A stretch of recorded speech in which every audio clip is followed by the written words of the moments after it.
Welcome back to Frankly Speaking here on WYDC TV Big Fox. I'm your host, Frank Akam, and we are broadcasting from the Hesselson studio. And I'm extremely nervous because we have the biggest Frankly Speaking fan in the universe. Is that right, Lulu? Yeah? Do you watch Frankly Speaking every morning? Say yes. You can say yes. Yeah. Yeah? Do you like the show?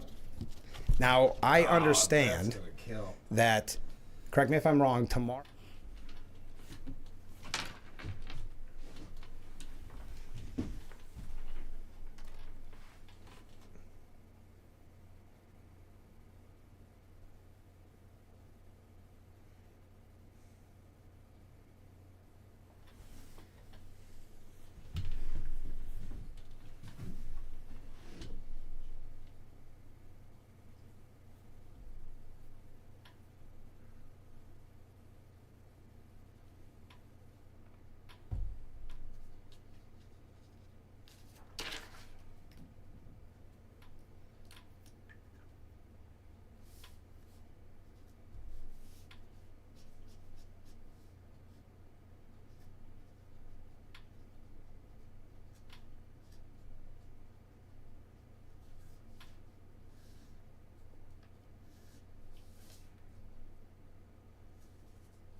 Check 1, 2, check, check, check, check, check, check, check.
Well, good morning and welcome to Frankly Speaking here on WYDC TV Big Fox. I'm your host, Frank Acom. We are broadcasting live from the Hesselson studio here on Market Street in Corning. Thank you for joining us. It's going to be an exciting show this morning because we have former congressman, current assemblyman, chair of the Steuben County Republican Committee, and that's all one person, and that's Joe Sempolinski, and he's going to be joining us in the 7 o'clock hour.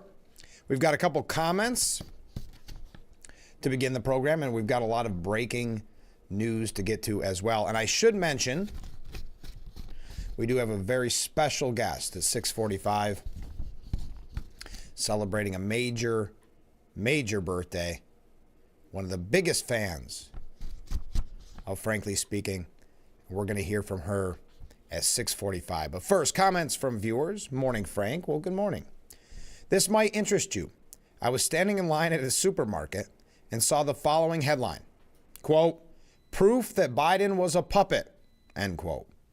I believe it was the National Enquirer that put out the news, but it's news that you and I already knew. Thank you very much. I have not seen that one. But there is an interesting book. We've got other comments, but there is an interesting book that is coming out talking about the Biden administration. I didn't plan to jump ahead of this, and I should have been better prepared for that. But the book says that Democrats actually planned for Biden to withdraw from the presidential race or, quote, die in office as far back as 2023. That's from a new book that is coming out, while the White House, party officials, and media members like MSNBC host Joe Scarborough publicly testified to Biden's fitness for office. Aides to Vice President Kamala Harris privately had strategic sessions around the possibility that Biden might die in office, according to Jonathan Allen and Amy Parnes in their upcoming book, Fight Inside the Wildest Battle for the White House. Officials at the Democratic National Committee engaged in similar prep work, according to Allen and Parnes. Quote, when hush-hush talks starting in 2023, DNC officials gamed out Biden withdrawal scenarios, according to two people familiar with them. Quote, they wanted to make sure the party was ready for every possible circumstance.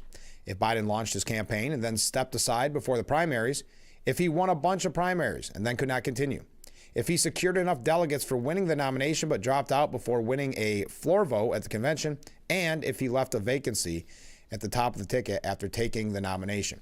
So what we know, or what we learned from this, I shouldn't say learn because we already did know it, is that there were a lot of people behind the scenes that knew of the mental decline of Joe Biden, but refused to report on it, refused to bring it to the public's attention. And it could potentially be the biggest scandal in presidential history. And remember, this is all while we were being gaslit, which I think that term is way overused, but accurate in this scenario, that everything's fine. As a matter of fact, you're a conspiracy theorist if you think differently. Chuck Schumer, who is in the battle of his life, which I want to actually make a note here. I want to talk to Joe about Schumer. That he was saying that you're a conspiracy theorist, a right-wing conspiracy theorist, if, not Joe, Chuck Schumer, if you believe Joe Biden was mentally fit. Now, we know what happened, but at the end of the day, but according to Allen and Parnes, top Democrats had fretted for months that he wouldn't make it all the way through a grueling campaign. And some still speculate, myself perhaps included, that that is why they moved the debate up so early, to try to be the straw that broke the camel's back and end the campaign. One official involved in secret talks put a fine point on the fear that Biden would not make it to Election Day as the party's nominee. It shows that we had to do, or it shows what we had to do to prepare with the unique circumstances we had, which was an 80-plus-year-old president who was running, the book claims. Inside the White House, one of the key figures involved with the contingency plan was Harris's then communications director, Jamal Simmons, who even prepared a death pool roster of judges who could quickly be called to swear Harris into office if necessary. While he never told the vice president about the death pool roster before leaving her camp, he demanded to be notified immediately if something happened to Biden because he had worked out an entire communications strategy. Wow. So that book, I'm not sure when the book is coming out, if it mentions it. The Guardian was the first to report on it. It says Democrat luminaries privately urged Biden to consider throwing in the towel, with his former boss, Barack Obama, asking point blank, "What is your path?" Allen and Parnes have both previously written books on Trump's 2016 and 2016 victory and 2020 defeat. Their book is slated for publication April the 1st. Okay, comment from a different viewer. Hi, Frank. Well, hi. Watching a little Fox News. Charles Payne from the show Making Money on Fox said young men are not working. We need to get them in the workforce and pay a better wage and remove illegals that work for less. I agree. He also said, apparently, we have 4 branches of government now: the executive, the legislative, the judicial, and the district judge. Thank you for bringing that up. That segues in to the judge that's in, well, the focus, if you will, of the Trump deportation case, has now ordered the preservation of the signal messages. Of course, that signal message scandal that the media has now reported on for, a full week. U.S. District Judge James Boasberg. Here is someone, and we had this a lot in Trump's first term, and then, of course, we had it when Trump was running for re-election. These activist judges that like the fame, like being invited to the cocktail parties, getting the pat on the back, having very nice things said about them in the media, and so they become almost drunk on this power, if you will. James Boasberg ordered all parties involved in the Trump administration's leaked signal chat to preserve disclosed messages, giving him additional time to evaluate the administration's handling of the infamous group chat. A lawsuit filed by the left-leaning government transparency group American Oversight asks whether senior cabinet officials violated federal record-keeping laws by using Signal to discuss plans for military strikes on the Houthis in Yemen. The chat became infamous after it was revealed that the top U.S. officials had inadvertently included Jeffrey Goldberg, as you know. So that name, be prepared to hear it a lot because he's liking the fame, he's liking the attention, he's liking clicking on the CNNs of the world and seeing his picture.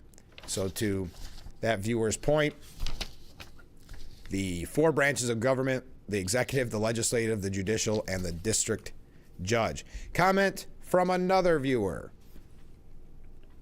Good morning, Frank. Well, good morning. Looking forward to a Friday favorite and would like to ask Joe what he thinks is the biggest problem we have with Congress today. Thank you. Well, thank you. Yes, Joe is a Friday fan favorite. He's going to be joining us at 7, and I will put that on my list to ask him that exact question. So thank you very much. Now, the unfortunate breaking news yesterday is that Elise Stefanik, her nomination for the UN ambassador has been pulled. Now, I had a lot of people texting me about this and asking me, not that that matters. I know everybody in the media says that. I had so many texts. No one cares. But the reason I bring that up specifically is not because I get a lot of texts, but it's because a lot of people are saying, boy, this must be really hurt Elise Stefanik. I have maybe a little different take on it. I'm going to be really interested to pick Joe Sempolinski's brain on it, because I think Elise Stefanik really knows politics. She really knows what is best for the Trump agenda. And I don't think this came as a surprise for Elise Stefanik. And I think if, I'm not going to speak for Elise Stefanik, but I think if you could ask her in this scenario, if the roles were reversed and you were president and it was Trump in Congress and could be UN ambassador, would you pull the nomination? I think she'd say yes. Or if you could make that decision yourself, would you? Because at the end of the day, it's what's best for the MAGA agenda and also what's best for the country. Trump took to Truth Social, saying that Stefanik will stay in Congress. I have asked Elise, as one of my biggest allies, to remain in Congress to help me deliver historic tax cuts. great jobs, record economic growth, a secure border, energy dominance, peace through strength, and much more, so we can make America great again. With a very tight majority, I don't want to take a chance on anyone else running for Elise's seat. The people love Elise, and with her, we have nothing to worry about come Election Day. There are others that can do a good job at the United Nations. Therefore, Elise will stay in Congress, rejoin the House leadership team, and continue to fight for our amazing American people. Speaker Johnson is thrilled. It is very disappointing. I think Elise Stefanik was the perfect person for that role as UN ambassador. But having said that, it comes as really no surprise because it is such a tight majority. I think it's, 218 to 213. Now, she was on, I think it was Hannity's program yesterday, saying that this is about stepping up as a team.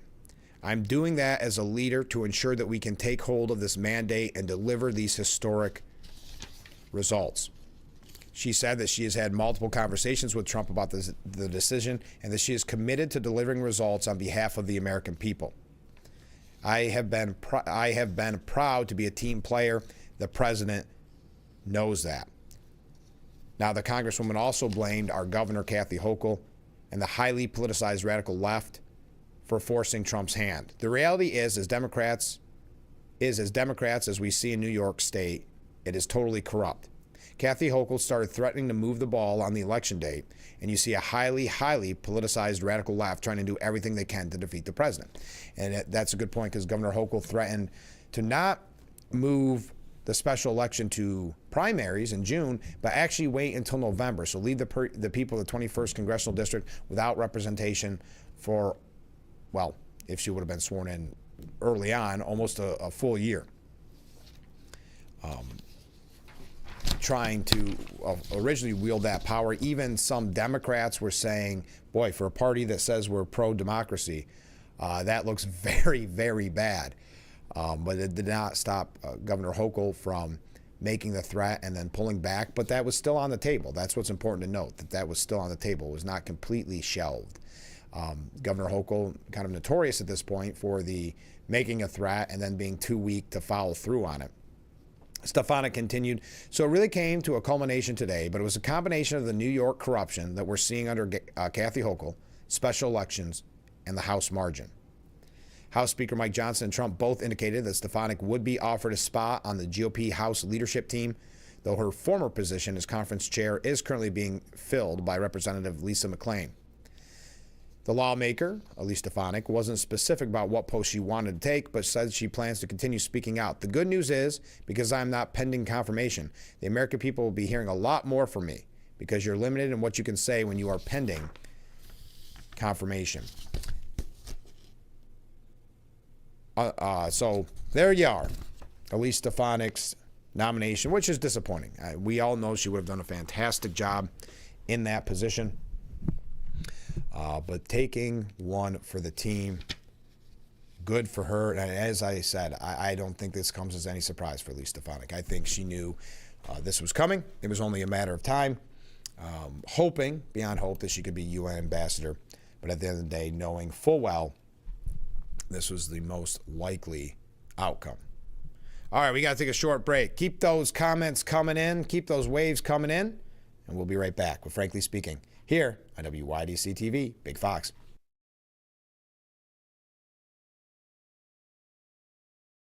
Hi, I'm pulmonologist Dr. Jamie Rutland.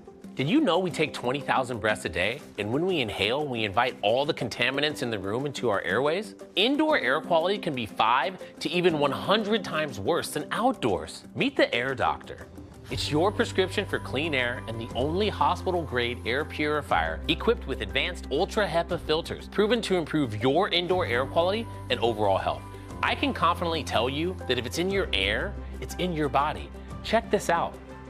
this would have been in your lungs.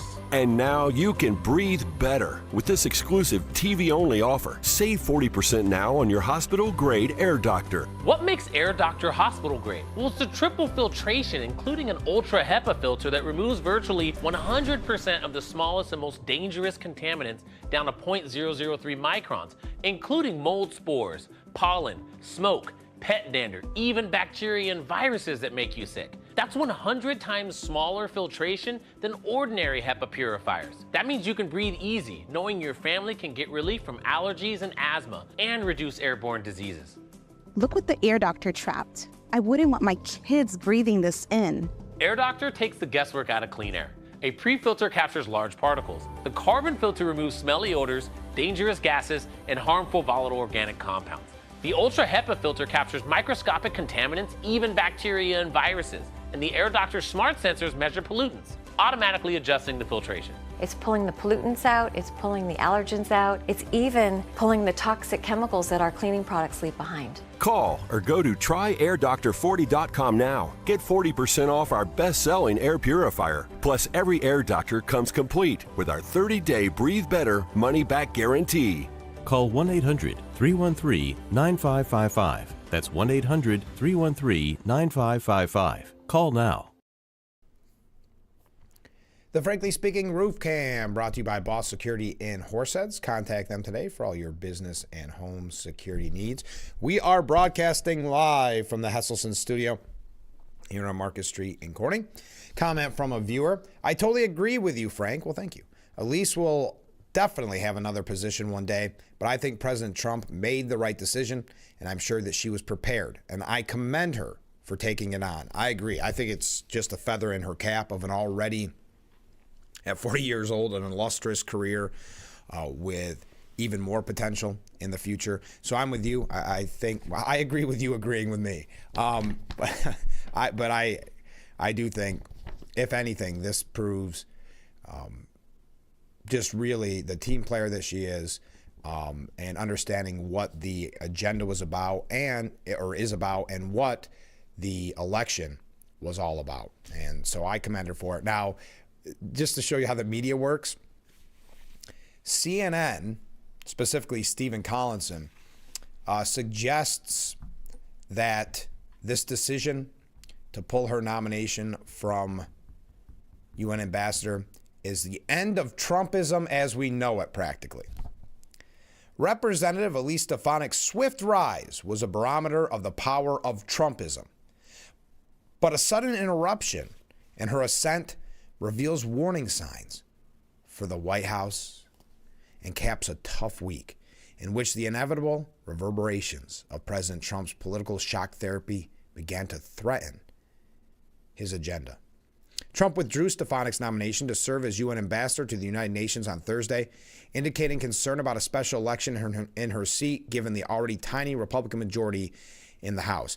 I don't believe that to be factually accurate at all. That is a solid Republican district. I don't believe Trump or Speaker Johnson or any Republican was concerned about that seat being flipped. It was Governor Hochul's threats to wait until November and leave the people of the 21st Congressional District without representation.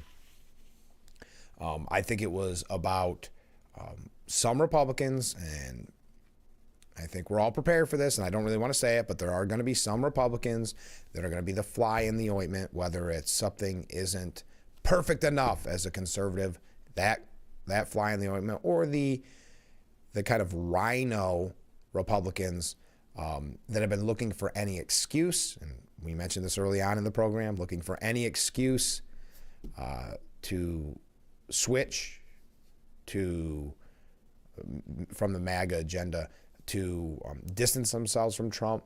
And when I say we talked about this very early on, I mean in the Signal app controversy, scandal, that could be the opportunity for some of the more rhino Republicans to say, okay, here's my window to, I guess, go back to my true beliefs, which is moderate to Democrat beliefs. So that's what the concern was. The concern was not that that seat was going to be lost because Trump's agenda is so unpopular. It's like we said earlier this week when CNN even was forced to admit that Trump is more popular than ever. As you recall, where they said that the polls show that the country is on the right track. It is through the roof. The CNN host that said it, or pollster, said it was a reality check for their leftist viewers. All we talk about is how unpopular Donald Trump is. But in reality, he's basically more popular than he was at any point in term number one, and more popular than he was when he won the election back in November. So when you compare Trump against himself, he's actually closer to the apex than he is to the bottom. And of course, that's so important because Donald Trump, historically speaking, has had his numbers underestimated. So again, it's it's hilarious to look at. The same happened. I think I mentioned it quickly yesterday, though we may have ran out of time, where they are pointing to a state Senate seat in Pennsylvania, not a federal Senate seat, not a United States senator, a state Senate seat in Pennsylvania, and says that because a Democrat won the seat, that it's the end of Trump, it's the end of Republicans. But remember, this is the same party that when the historic election in November happened, it was a landslide where Trump won the White House. Of course, Republicans won the House and the Senate. Trump, and just as a side note, Trump also won the popular vote, that they claimed that that was not a mandate. This is what we're talking about. And I know we talked about it a lot yesterday. I know we continue to talk about it a lot, but this is what the media does. They're so predictable, but being so predictable doesn't make them any less frustrating, does it? All right. And trust me, I'm going to be talking with Joe Sempolinski about that exact issue with Stefanik. I might even save that article out to the side and mention it to him. Now, by the way, Marco Rubio, as an update from something we bring you up on the program a lot lately, a little tongue twisted. Marco Rubio says he's revoked at least 300 student visas from these anti-Israel, anti-American campus agitators. He said he's looking every day for these lunatics, warning that if you come to the U.S. to create a ruckus, you'll be kicked out. Great use of the word ruckus. It might be more than 300 at this point, he said. We do it every day.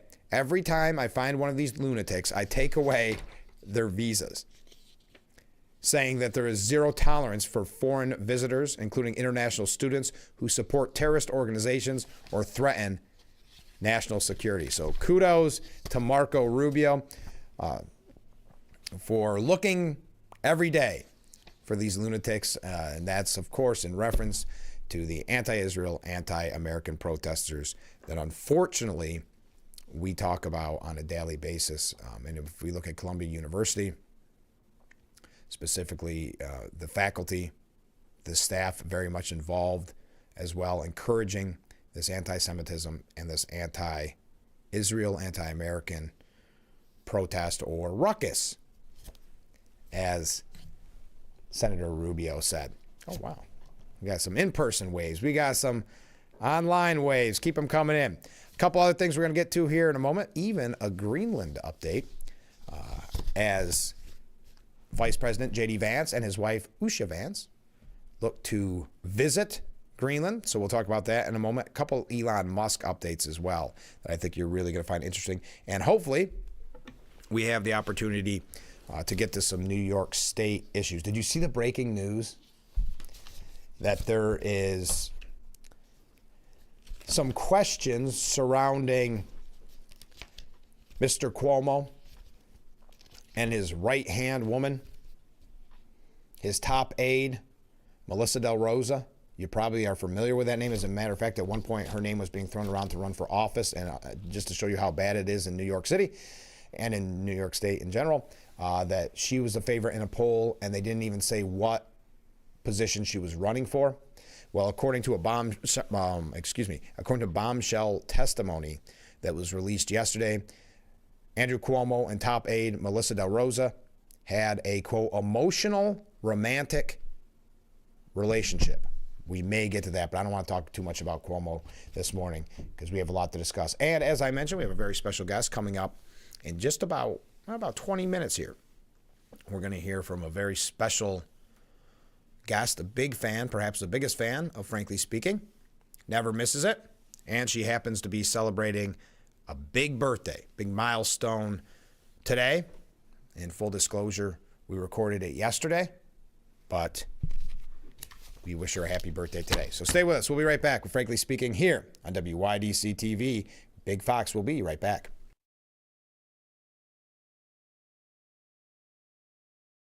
If you or a loved one regularly used hair relaxers or straighteners and were diagnosed with uterine, ovarian, or endometrial cancer, you may be entitled to significant financial compensation. I've used hair relaxers for years. I had no idea they could cause cancer. Chemical hair relaxers and straighteners have been linked to serious conditions, including several types of cancer. If you used hair relaxers and have been diagnosed with uterine, ovarian, or endometrial cancer, call us now. There's no fee unless we win your case. Call today. Tune in to early morning broadcast. Catch our 5 and 5:30 a.m. Big Fox morning news on WYDC or visit our website at WYDCTV.com. Time to go to the gym? The health club is not an option? Come to Hesselson today and see why swim spas and fitness systems can fit into anyone's yard and budget. 12-foot, 14-foot, 15-foot, 18-foot dual temperature hot tub and swim spas are all on display in Hesselson's indoor and outdoor showroom. Try before you buy. 0% interest-free financing options are available on every Hesselson swim spa. Swim and exercise year-round and start making every day better. After 70 years, it's still fun to poke in the corners at Hesselson's. Invite you to discover what makes our school community so special, including the fact that everything, top-notch education, housing, healthcare, food, clothing, technology, and much more is provided to our students at no cost to our families. This is thanks to the generosity of our founders, chocolate maker Milton S. Hershey and his wife, Catherine.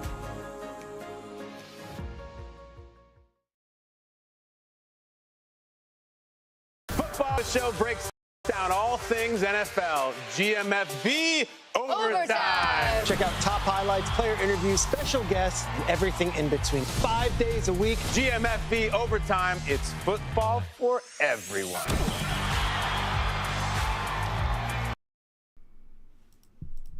The Frankly Speaking Roof Cam, brought to you by Boss Security in Horseheads. Contact them today for all your business and home security needs. We are back, broadcasting live from the Hesselson studio here on Market Street in Corning. A couple comments from viewers. I was feeling positive after hearing Sheriff Allard discussing a full staff come April and the hiring of corrections officers. But I believe late last night I heard yet another disruption. But it's not clear to me if there's another hold that would jeopardize this. Not sure I'm making sense, and perhaps I dreamt it. Thoughts? I don't want to suggest that you were dreaming it. I have not heard that, and I do have quite a few New York State sites that I go to. But I will say, if you didn't, not to this viewer, but if someone else missed the Sheriff Allard interview number 1, it's up on YouTube. But also, what this viewer is referring to is that the corrections officers that were fired by Governor Hochul, having their health insurance ripped away from them, and their families' health insurance ripped away from them, what Steuben County and other counties are doing, but specifically Steuben County, Sheriff Allard said, well, we have not been at full staff in the jail since COVID. Now, I had a full staff since COVID. So this is an opportunity, and we need to strike the iron when it's hot. And I think, don't quote me exactly, but I think the background process has already been done on 12 of these corrections officers. That's a number that sticks in my head. And as a matter of fact, again, I would highly recommend you watch the interview on YouTube. But one of the things he said, and I can quote it because there's an article up on WYDC TV, Big Fox. It was 12. On 12, the sheriff said, these are people that stood up and said, no more. We are not going to do illegal stuff and be treated poorly anymore. That's my kind of people. Yeah, I love that line from the sheriff. So I have not heard about maybe the disruption you're talking about. I'm not, someone else can correct me if I'm wrong. But I know as of right now, the process is still ongoing, and I think it's a positive for Steuben County, and I feel bad for the corrections officers that, as the sheriff rightly put, had taken up the job in corrections. And it does pay more at the state level, taken on that responsibility, thinking that they would eventually retire from that job. But because the safety issues became too much, because the hours, the mandatory, sometimes 24 hours, 36-hour shifts became too much. So they called out the safety issues, and rightfully so, and it cost them their job. Now they've been out of work for 2 months, and as the sheriff said, it doesn't pay as much at the local level, but still an amazing opportunity for Steuben County, and we wish all those corrections officers the best of luck. Comment from a different viewer. Morning. Well, hey, good morning. I wonder if this is a question that Joe might be able to shed some light on. Who are the Republican candidates who will be running for New York State Governor, and are any of them strong MAGA supporters? We will ask him that. I know no one has officially declared. By the way, I know you sent in another text, viewer. We'll save that one for when Joe's actually on the program, but thank you. No one has officially declared that I'm aware of. I know one of the names being thrown around, and he's made it pretty clear that he's planning on running, but has not made it official, is Representative Mike Lawler. But that's the only one that I'm familiar with at the time, but we'll ask Joe. Also, I wanted to ask, did anybody go to the NYSEG forum yesterday? If so, what were your thoughts? What were your experiences? I'd like to hear from you. By the way, RFK Jr. plans to slash, what about 20,000 jobs from HHS, Health and Human Services? Health and Human Services Secretary Robert F. Kennedy Jr. unveiled his plans yesterday to cut his workforce by about 10,000 current full-time employees, which saves an estimated $1.3 billion annually. That move means that HHS's total workforce will fall from 82,000 to 62,000 since the start of the second Trump administration, because there's already been 10,000 workers that opted to leave the government on their own accord, according to the announcement. So you've got 10,000 more on top of the 10,000 that probably said, well, I kind of liked working from home. You're gonna make me come back? Nah, I'm good. Which shows you a little bit about the bureaucracy. And I think there's a great piece, and I could tie it in with Doge, which we'll be talking about in a moment. Because again, 20,000 jobs total so far, well, in the works to be cut from Health and Human Services. Can you imagine that? Like he said, it's an entire alphabet soup of departments. To think that many people are working for Health and Human Services, 82,000 people. But that leads to the piece, and we are going to talk about Doge here in a second, leads to the piece, how Trump caught big government fans in their own trap. And I thought that was a great way of putting the headline, because you've seen some of these people in the media, some Democrats and others, saying, we want smaller government, but, it's always but, we can't make any cuts. If the academic establishment is now fully realizing the power that its federal patron has over higher education, maybe it should have made a little more time for libertarian critiques of government power all along. Meaning that more people should have spoke about this government power, not when it just directly affects them. I thought it was a good point that the big government fans have been caught in their own trap. We've got other comments coming up and some other breaking news. How am I doing on time? I'm running late. By the way, Trump says we need Greenland for international safety and security ahead of the Vance trip. It's an island from a defensive posture and even offensive posture. It's something we need. When you look at the ships going up the shore by the hundreds, it's a busy place. Now we know that J.D. Vance, this is right before J.D. Vance and Usha Vance are going to visit Greenland. Very interesting. Wow, we got an active crowd this morning. Look at that. 14 waves coming in already. Great comments. Everybody's excited. When Joe Sempolinski's on the program, you're going to be even more excited, because I think we're going to have a new fan favorite. I think Joe may be ousted from his position as a fan favorite. And that's coming up in about 10 minutes. So stay with us. We'll be right back with Frankly Speaking here on WYDC TV, Big Fox.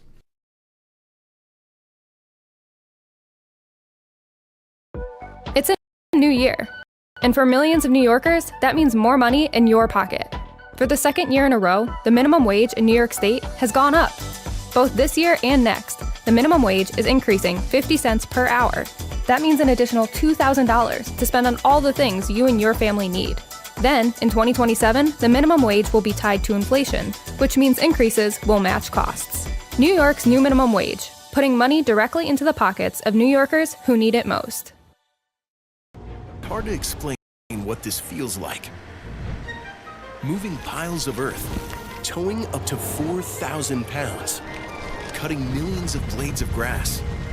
We could keep trying to put it into words, but nothing compares to experiencing it for yourself.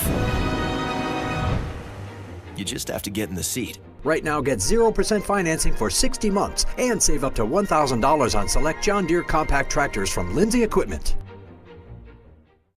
William Mattar has a reputation for being a good guy. Because I am a good guy. For being focused on motor vehicle accident cases. Because I focus on motor vehicle accidents. For fighting for his clients. Because I fight for my clients. If you've been injured in a motor vehicle accident, it matters who you hire. It matters in the experience as well as the results. Call William Mattar. Visit William Mattar. The Frankly Speaking Roof Cam, brought to you by Boss Security in Horseheads. Contact them today for all your business and home security needs. Welcome back as we broadcast live from the Hesselson studio here on Market Street in Corning. Before we go to a comment, I don't want you to forget, just because we've been having a blast all week with the great music from the Crystal Chords, the Mark Twain Chorus, I don't want you to forget about this Saturday's show. Performances by the Mark Twain Chorus, Crystal Chords, and more, and it's featuring Harmony Inc. 2024 International Championship Quartet, Roulette, again at Horseheads High School this Saturday. Doors open at 6:30. The performance begins at 7 p.m. So don't miss that, and thank you again to Joe Barlow, the members of the staff meeting quartet, and Metaphor, that sent in music, played music here in the studio. We really appreciate it. And on Monday, I can't wait to hear from you about what you thought of the performance. Okay, comment from Steve. Good morning, Frank. Well, good morning, Steve. The Democrat Party will eat their own. They prove it over and over again. If you don't fall in line and agree with their agenda, they will do everything in their power to destroy lives and businesses. They don't care what the final outcomes are, even when they are destroying their own party and old belief system. When will they realize what is right in front of them? Thank you very much, Steve. Elon Musk said the Doge team is, he actually offered, I should say, a unprecedented peek kind of behind the curtain on a special report yesterday, if you missed it. Musk told Bret Baier, we want to reduce spending by eliminating waste and fraud and reduce the spending by 15%, which seems really quite achievable. The government is not efficient, and there's a lot of waste and fraud. So we feel confident that a 15% reduction can be done without affecting any of the critical government services. He said, this is a revolution, and I think it might be the biggest revolution in government since the original revolution. But at the end of the day, America is going to be in much better shape. It's going to be a fantastic future. As of March 27th, so as of yesterday, Doge at doge.gov claims on its site that it has saved Americans $130 billion. So that is $807.45 per taxpayer, per you. He believes that $1 trillion target is quite achievable. He expressed confidence in getting to that goal, saying his team was averaging $4 billion a day, every day, 7 days a week. Wow. America will be solvent, said Musk. The critical programs that people depend upon will work, and it's going to be a fantastic future. And we are going to get a lot of Are we going to get a lot of complaints along the way? Absolutely. Now, if Musk's $4 billion a day rate holds, that would amount to $520 billion within the 130-day window in which he's legally allowed to serve as an unpaid special government employee. So he only has a 130-day window. He said, I think we will accomplish most of the work required to reduce the deficit by $1 trillion within 130 days. Our goal is to reduce the waste and fraud by $4 billion a day, every day, 7 days a week, and so far we are succeeding. He also said, and this is an important point because I know the media and the left keep harping on Social Security, Medicare, and Medicaid. That is, and this is not new to Musk, Doge, and Trump. This is historically what Democrats do. They always say the Republicans are going to go after Social Security, Medicare, Medicaid. It's just not the case. Unfortunately, the media is more than happy to get people worked up into a tizzy, more than happy to divide the country, to get the ratings, to sell the papers, whatever the case may be. They have no problem with that, or more importantly, not even the ratings, to push their agenda. They don't have a problem lying about that. So unfortunately, you see people that are concerned about their Social Security, that are watching MSNBC, and it works them up. And it's one of the reasons why Trump attacks the media so frequently, and it's one of the reasons why the media has lost their credibility with the American people. Not all media, but the legacy and mainstream media. Now, I'm going to try here. Aram Moghadassi, a Doge software engineer, spoke about the reforms being made at the Social Security Administration amid reports of website problems impacting the 68 million Americans who receive retirement, disability, and survivor's benefits. Quote, I'll say the two improvements that we're trying to make to Social Security are helping people that legitimately get benefits, protect them from fraud that they experience every day on a routine basis, and also make the experience better. When you want to change your bank account, you can call Social Security. We learned 40% of the phone calls that they get are from fraudsters who are trying to steal payments. That's when Musk chimed in, saying, in fact, what we're doing will help their benefits. Legitimate people, as a result of the work of Doge, will receive more Social Security, not less. I want to emphasize that. As a result of the work of Doge, legitimate recipients of Social Security will receive more money, not less. The 94-year-old grandmother is actually a result of Doge's work going to get her checks. She's not going to be robbed by forces like she's getting robbed today. And the solvency of the federal government will ensure that she continues to receive those Social Security checks. The reason we're doing this is because if we don't do it, America is going to go insolvent and go bankrupt, and nobody's going to get anything.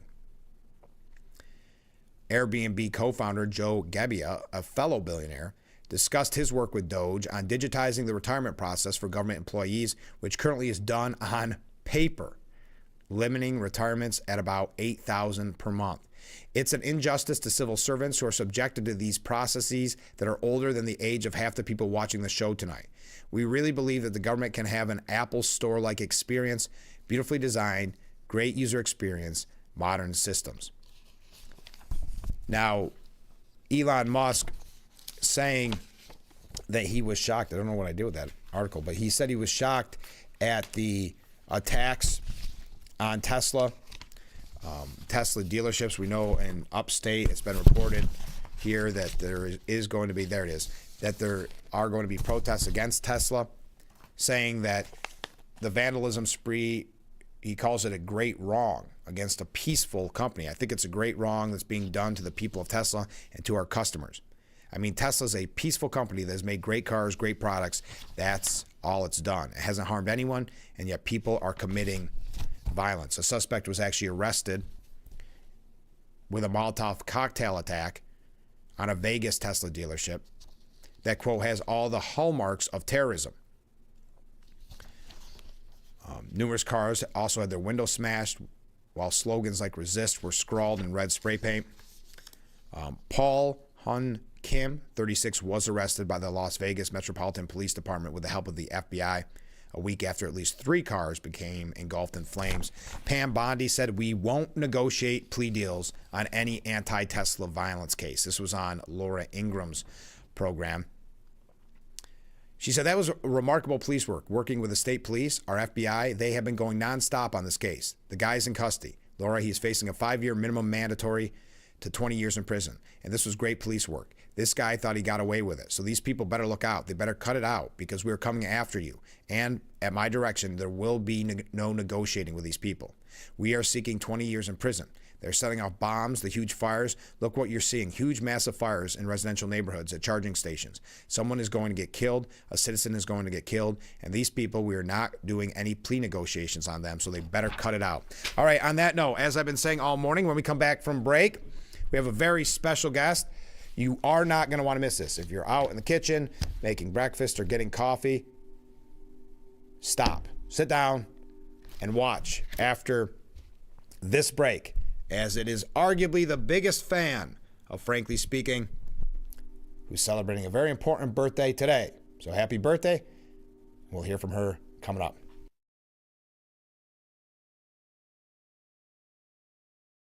Attention, Elmeron may lead to vision loss. If you have suffered vision problems after taking Elmeron to treat bladder pain, call the Hearn Law Firm. Elmeron may be responsible for your vision problems, and you may deserve compensation for your injuries. If you took Elmeron and now have vision problems, call the Hearn Law Firm at 888-308-3866 right now. You could find out if you qualify in less than 2 minutes. Call 888-308-3866 for your free case review. Tune in to early morning broadcast. Catch our 5 and 5:30 a.m. Big Fox Morning News on WYDC, or visit our website at WYDCTV.com. What better start or end every day than relaxing in your very own Hesselson's hot tub? Massage therapy, relaxation, stress reliever, pain management, soothing muscles, or just spending time with a loved one. Hot water therapy really does make every day better. Hesselson's has been a part of this great community for over 70 years, still being locally owned and operated. So make the drive to Hesselson's and start making your path to a better life today. And after 70 years, it's still fun to poke in the corners at Hesselson's. Every day, Ebony K. Williams presides. Untrue, Your Honor. What, you're going to have your turn. Is another day when right prevails over wrong. I can tell what happened to you, sir, because I was born at night, not last night. The only thing that matters, sir, is how I see it. Equal Justice with Judge Ebony K. Williams.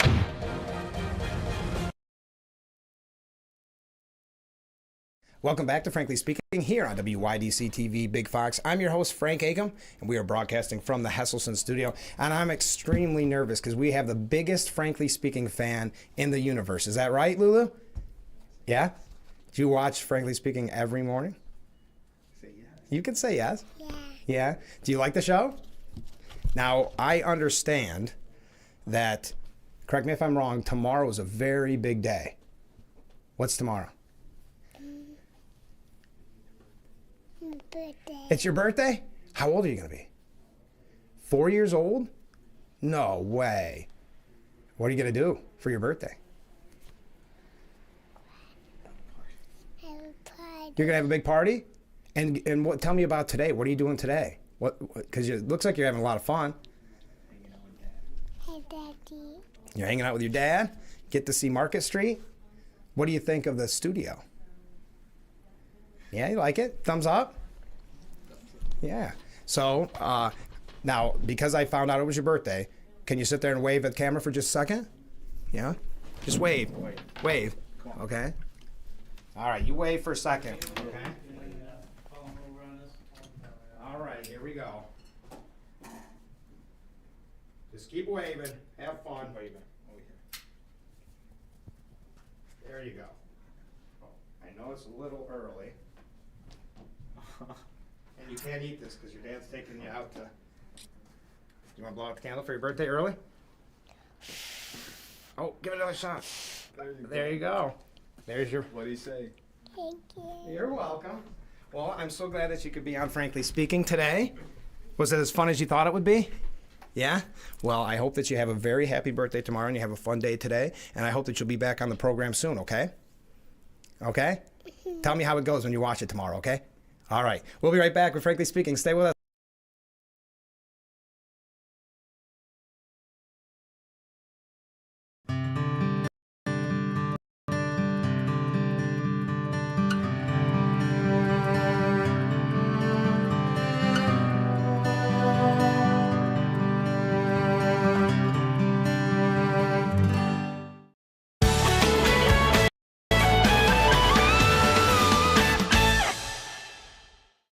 while is being poured and the donuts are hot, catch Big Fox Morning News for local news in your area at 5 and 5:30 a.m.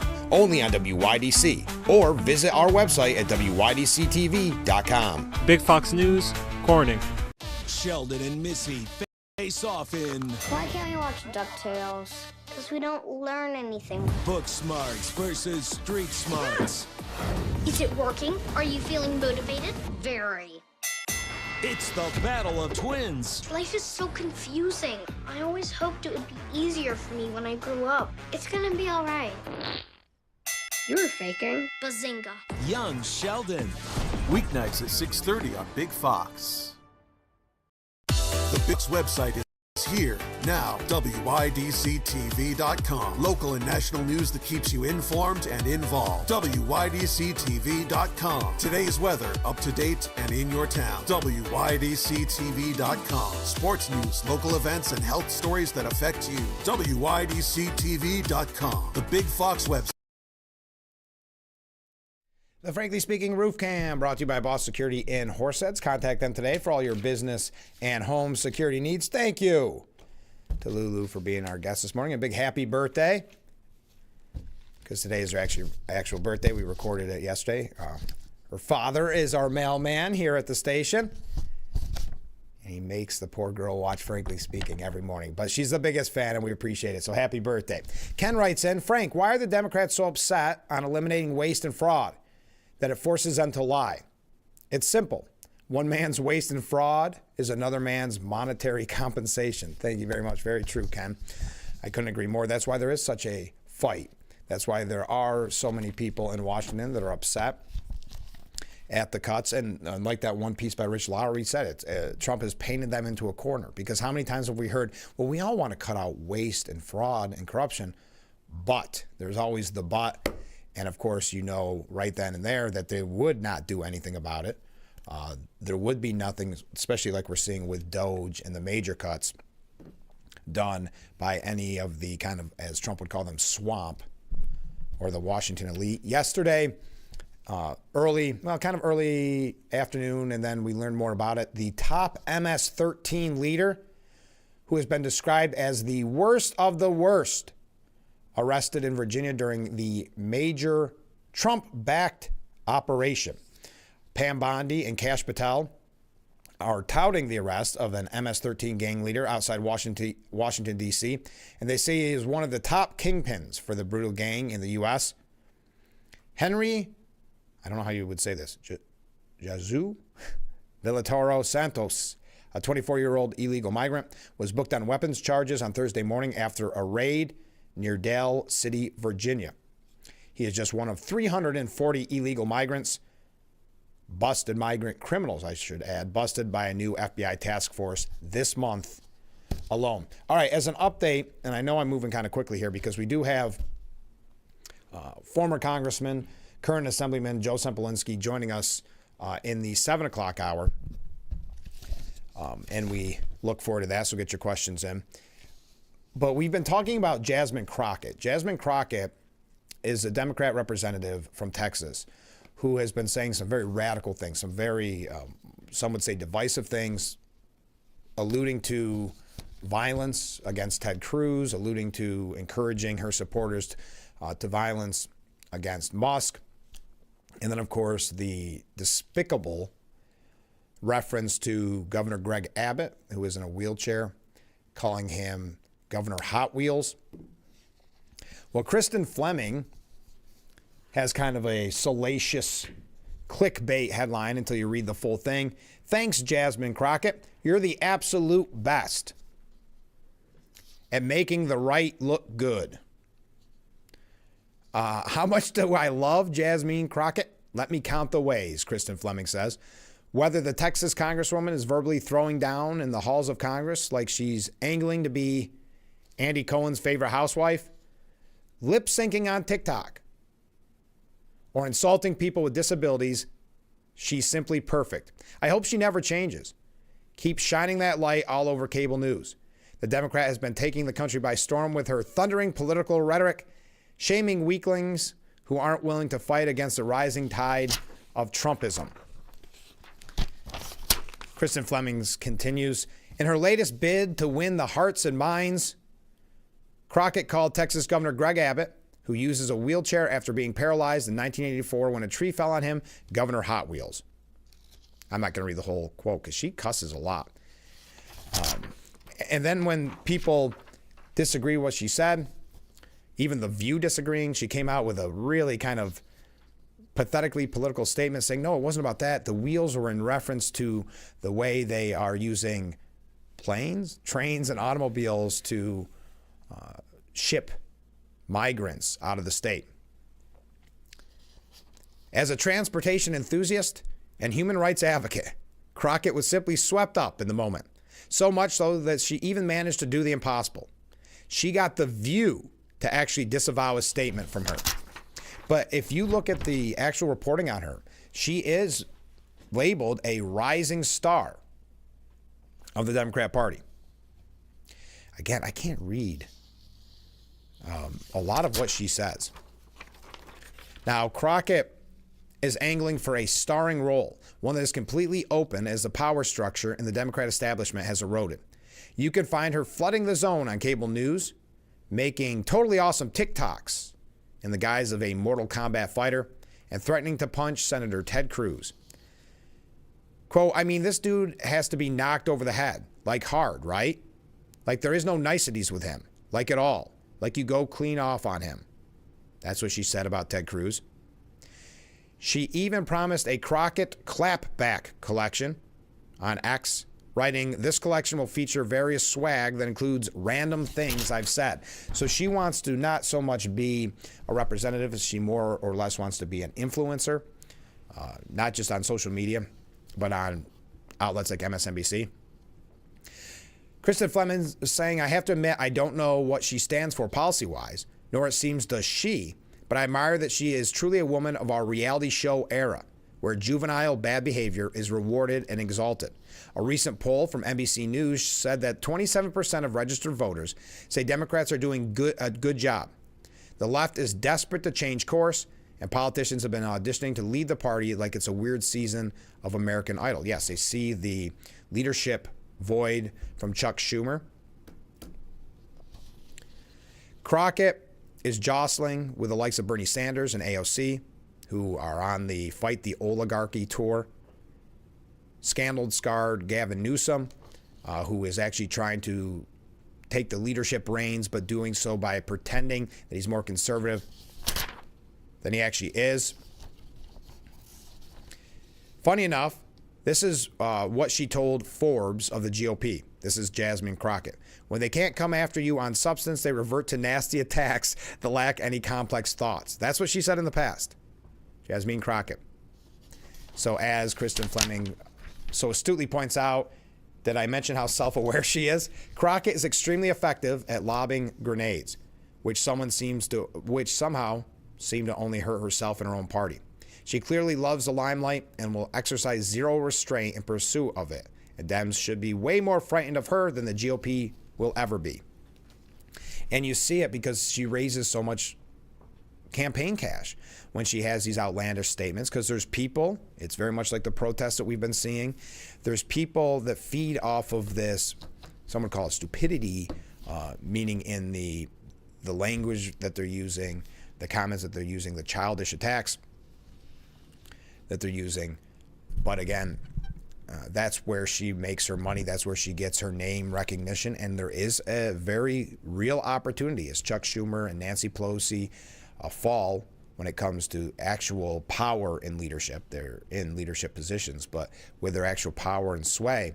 So people like AOC and Bernie out on a Stop the Oligarchy tour, getting large amounts of people, and Jasmine Crockett going on social media to call Governor, well, that wasn't a social media actually. She called him Governor Hot Wheels at a, what was it, inclusivity rally, ironically enough. Douglas Murray has a piece on her if you're interested. Free speech lessons from Jasmine Crockett and anti-Israel foreign students. Oh, there's the assemblyman. Hold on. We got our security system there. There's the assemblyman coming in right now. We'll take a short break. Stay with us. This is Frankly Speaking here on WYDC TV, Big Fox. If you or a loved one regularly used hair relaxers or straighteners and were diagnosed with uterine, ovarian, or endometrial cancer, you may be entitled to significant financial compensation. I've used hair relaxers for years. I had no idea they could cause cancer. Chemical hair relaxers and straighteners have been linked to serious conditions, including several types of cancer. If you used hair relaxers and have been diagnosed with uterine, ovarian, or endometrial cancer, call us now. There's no fee unless we win your case. Call today. Tune in to early morning broadcast. Catch our 5 and 5:30 a.m. Big Fox Morning News on WYDC or visit our website at WYDCTV.com. You don't have time to go to the gym? The health club is not an option? Come to Hesselson today and see why swim spas and fitness systems can fit into anyone's yard and budget. 12-foot, 14-foot, 15-foot, 18-foot dual temperature hot tubs and swim spas are all on display in Hesselson's indoor and outdoor showroom. Try before you buy. 0% interest-free financing options are available on every Hesselson swim spa. Swim and exercise year-round and start making every day better. After 70 years, it's still fun to poke in the corners at Hesselson's. Every Judge Maybelline presides. She doesn't know what she wants herself. Is another day where the law is upheld. And I'm doing that to teach you a lesson. Now, either you're going to say you did or you didn't, or I'm going to get to know real quickly that you lied. Justice with Judge Maybelline.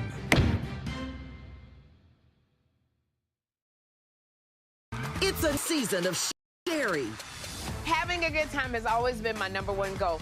I tend to get crazy. At my age, I should not be jumping up and down like that. And if you don't know what I mean, ask your mama. The young ones, y'all like, we don't know what you're talking about. But I promise you, in 30 years, you will.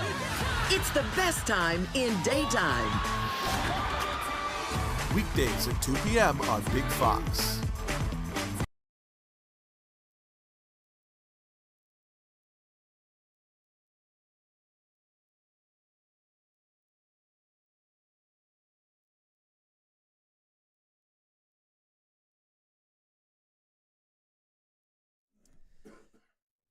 The Frankly Speaking Roof Cam, brought to you by Boss Security and Horseheads. Contact them today for all your business and home security needs. We are broadcasting live from the Hesselson studio, and in that studio, former congressman, current assemblyman, chair of the Steuben County GOP. I didn't write it down this time. It's too much to keep track of. It comes up, this scenario comes up a lot in Albany. I tell everybody the answer is Joe. Assistant professor at Columbia University. No. That's no. No, I'm not. That did not make the See, now you're going to get me in trouble. No. I'm just joking. Everybody does. All right, a couple comments from viewers just to wrap things up, then you can talk with Joe. Good morning, Frank. This is Mark. Why? And by the way, good morning, Mark. Why should Democrats want to cut their own waste and hurt their own pockets? So it makes sense why they are fighting Doge and Trump. I think there is a logic there, because the Democrats for many generations have been the party of expanding government. There is a reason that the 3 electoral votes that are a mortal lock for Democrats are the 3 from District of Columbia. Yes. And that is their best jurisdiction in the country by far as D versus R, is because it's a lot of folks that work for the government. And so there is a sort of vested interest. There's an industry built around there being a lot of government spending. So I think the viewer's observation is an apt one. Absolutely. And I was never an assistant professor. I know. I'm sorry. I should have made it. That was a complete joke. I know I shouldn't have made it. We've just been talking about it so much. All right, next up, Frank, good morning. Well, good morning. Thought your wonderful sheriff, Phil Palmisano, we had the sheriff on the other day. This has been a very busy week. Oh, good. Wonderful sheriff, Assemblyman Phil Palmisano and Joe Semplinsky are always our favorites on your show, but they have been replaced by that cute little Lulu. She was the best. You made our day. Thank you. I would say I am a father of a 5-year-old and a 6-year-old little girl, and it's 2 little girls, 5-year-old and 6-year-old, and so a 4-year-old's birthday, the sheriff and Phil and I, I think we all do a good job serving the people, but the people want to see kids, happy kids, meeting their heroes. Like Frank. Forced hero. It's a kid that's put in front of the TV. What are they going to do? They got to look. Listen, the kids got to learn about civics. They got to learn about government. There's a problem in this country. The kids don't understand current events, and Lulu may be a future leader in this great society that we're building. You should have heard heard her take on tariffs. No, so Joe, I know. I think you're going to have a unique opinion on this. I'm disappointed with Elise Stefanik with what happened, but I understand it. Yeah. And I think it's amazing because you are very much like this, Joe. She's willing to take one for the team. Yeah, it certainly seems to be what just happened. And but still, she would have been so good in that position. I first met Elise when she was first running for Congress, and her, let me make sure I get the relationship right. Her now husband, then boyfriend, was like fraternity brothers with a guy that I was his TA in grad school. So that's the relationship when she was first running. And so the person that I was his TA, who later went on to work for the National Republican Senate Committee and was worked on the super PAC that supported J.D. Vance in the Senate primary, and so he's done very well for himself. But he calls me and says, "Hey, my buddy's girlfriend is going to run for Congress in upstate New York. The only person I know that's ever managed a congressional campaign in upstate New York. Can you talk to her with some pointers?"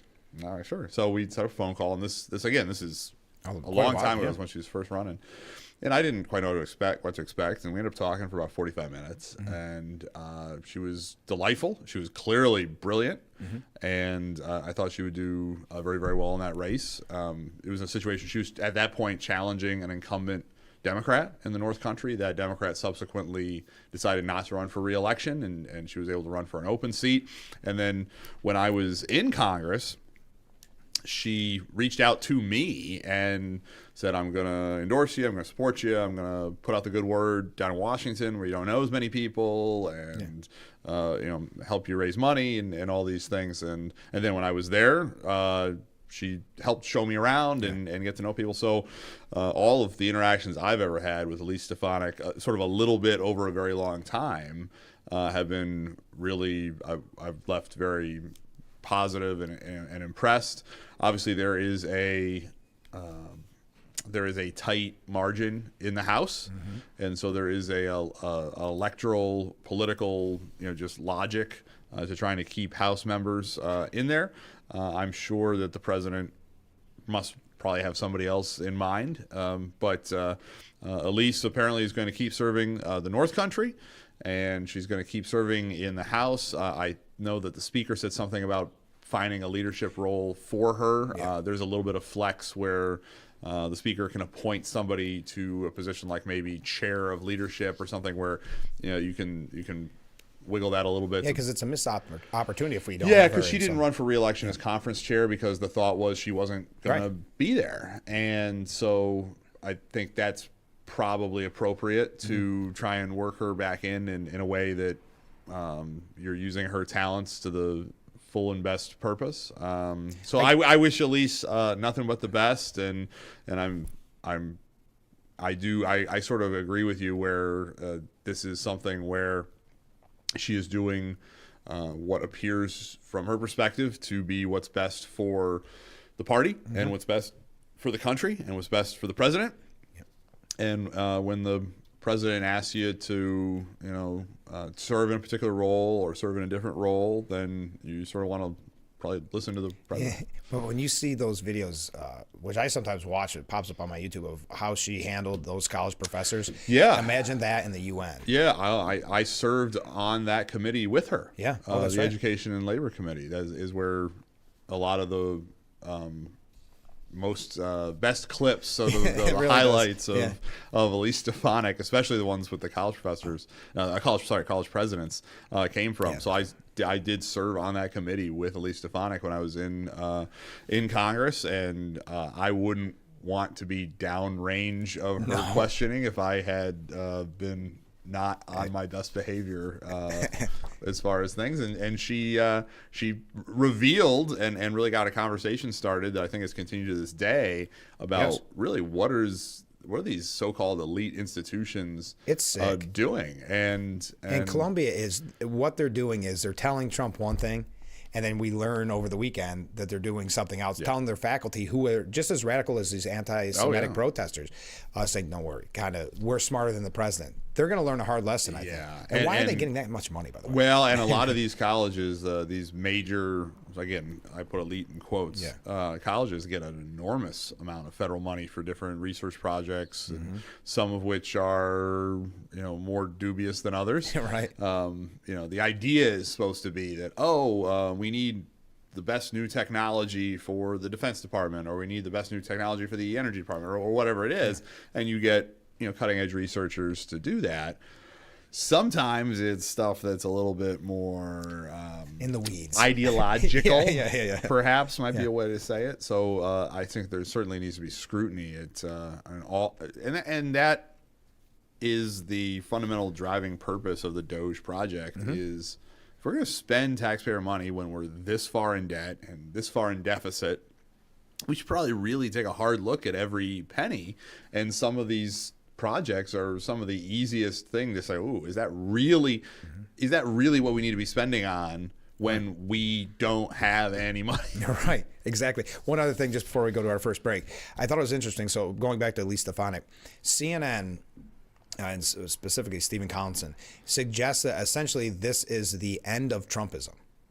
And right. And then I thought about the fact that the nomination got pulled? Yeah, that's a dubious, silly, bad analysis. Well, it reminds me too of earlier this week when Republicans lost that Pennsylvania state Senate seat. Yeah, and I thought of all the times we were told that we don't have really the momentum as Republicans, even though we had that landslide victory in November.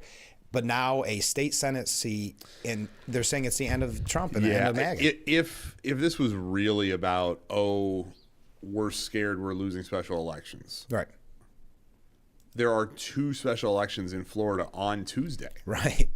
So if that's what this is really about, wouldn't you then just wait until Wednesday and see what happens in the 2 seats in Florida and then act accordingly? So it's clearly not about, it could not be by any logical conclusion about any particular special election, especially not a state Senate special election in Pennsylvania, when again, if that's what you're worried about, you're going to get this big bucket of new information on Tuesday, and then this happened on Thursday. So it's clearly this is something that's a little bit longer term and different considerations. Well, and the media just twist themselves up in the pretzels, just trying to say everything's the end of Trump. Right? Yeah, they've been saying it's since the second he stepped off the escalator. Yeah, really.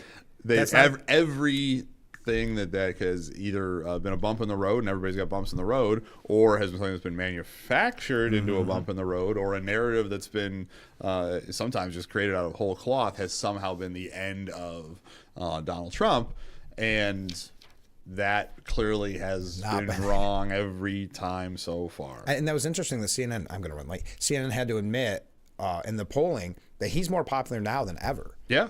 By his numbers, more popular now than ever, even more so than he was in November when he won. No doubt about that. That's amazing. All right, we got to take a short break. Stay with us. More from Joe Sempolinski when we return.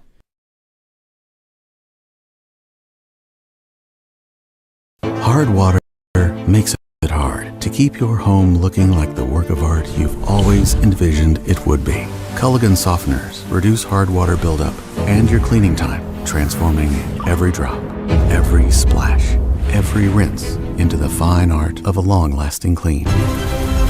With a Culligan water softener, revel in the breathtaking beauty of your home, just the way you've always pictured it. Culligan, water you love. Ram truck at Chilson Wilcox, Chrysler, Dodge, Jeep, Ram. Buy a new 2025 Ram Quad Cab Night Edition for $39,995. That's right, save $10,000. Offer ends March 31st. Chilson Wilcox, selling cars a different way, the right way. Welcome to Frankly Speaking here on WYDC TV Big Fox. I'm your host, Frank Acom. How is the planning going in preparation?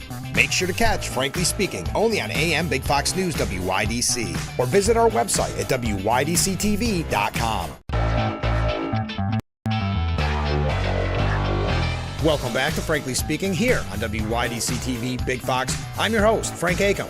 And how can we help like that in our small businesses, not to sound cliche, but are the backbone of our community? Let's talk about we. Thanks, as always, to you, the viewers, for sending in your texts and your voicemails. Now we go to a comment. This is from John in Elmira. Make sure to catch Frankly Speaking only on AM Big Fox News WYDC or visit our website at WYDCTV.com. Something with a diamond in it. Diamondback rattlesnake. It's in the name.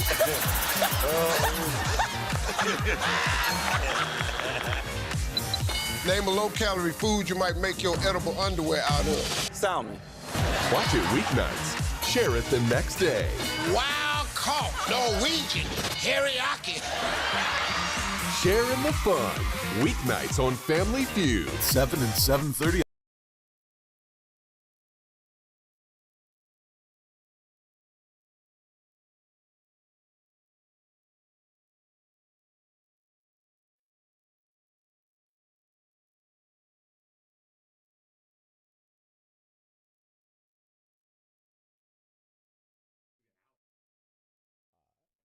The Frankly Speaking Roof Cam, brought to you by Boss Security and Horseheads. Contact them today for all your business and home security needs. We are broadcasting live from the Hesselson studio, and in that studio we have Assemblyman Joe Sempolinski. A couple comments from viewers.